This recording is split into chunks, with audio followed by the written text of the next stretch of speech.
तो दोस्तों जिसका सिंबल होता है क्रिया के अंत में ता रहा है, ती रही है, ते रहे हैं, या जब वाक्य में समय दिया रहता है तो उसमें ता ते ती न देकर रहा है, रही है, रहे हैं इत्यादि दिया हुआ रहता है तो हम समझ जाते हैं कि ये प्रेजेंट परफेक्ट कंटिन्यूअस टेंस है। आइए दोस्तों आज देखेंगे इसके स्ट्रक्चर के बारे में। तो स्ट्रक्चर अफर्मेटिव में subject plus have has plus been plus verb four plus object plus since oblique for plus time. तो दोस्तों इसमें हैव और हैज का प्रयोग इसके पहले वाले वीडियो में जो परफेक्ट टेंस के बारे में बताए हैं उसमें बता दिए हैं कि हैव का प्रयोग और हैज का प्रयोग कहाँ करना है। तो दोस्तों आप उस वीडियो को देख लीजिएगा और आइए इसका देखते हैं एग्जाम्पल। वह आम तोड़ता रहा है, क्रिया के अंत में ता रहा है तो होगा he has been breaking a mango. वह आम तोड़ता रहा है, he has been breaking a mango. आप सुबह से खेल रहे हैं तो इसमें ताते ती नहीं है, आप सुबह से खेल रहे हैं। You have been playing since morning, you have been playing since morning. आइए इसका देखेंगे negative structure. Subject plus have या has plus not plus been plus verb four plus object since for time. तो दोस्तों सिंस फॉर टाइम यानी since का प्रयोग करना है निश्चित समय के लिए और फॉर का प्रयोग करना है अनिश्चित समय के लिए, जो वीडियो के अंत में आपको नोट में दिखाया गया होगा।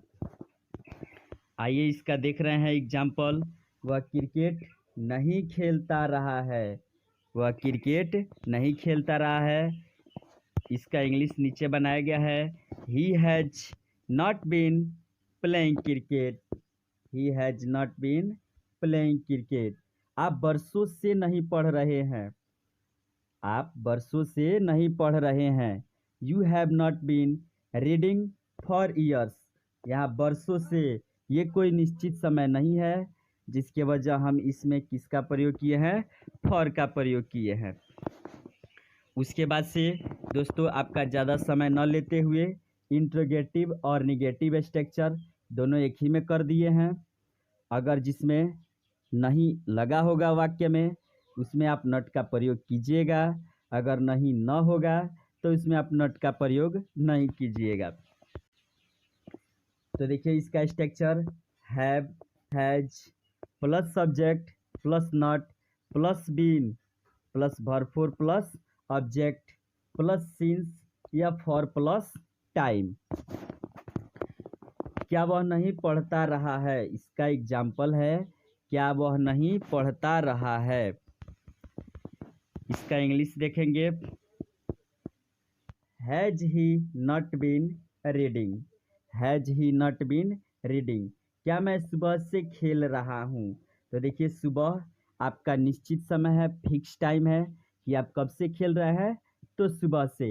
Have I been playing since morning, have I been playing since morning.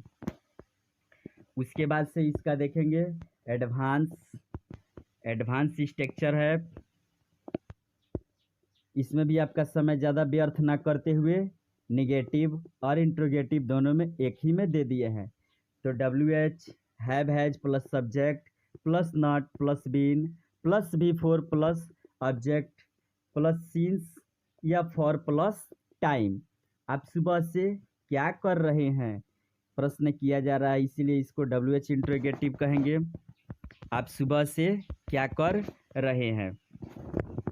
देखिए इसको ट्रांसलेट किया गया है कि what have you been doing since morning.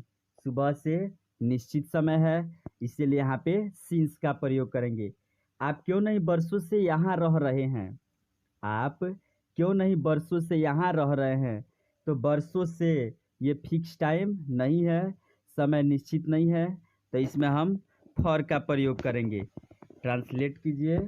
Y have you not been living here for years. Why have you not been living here for years. For यानी ये निश्चित समय नहीं है। फिर से यहाँ देखिए एक नोट लिखा गया है। नोट निश्चित समय के साथ सिंस का तथा अनिश्चित समय के साथ फॉर का प्रयोग करें। Thank you for watching video.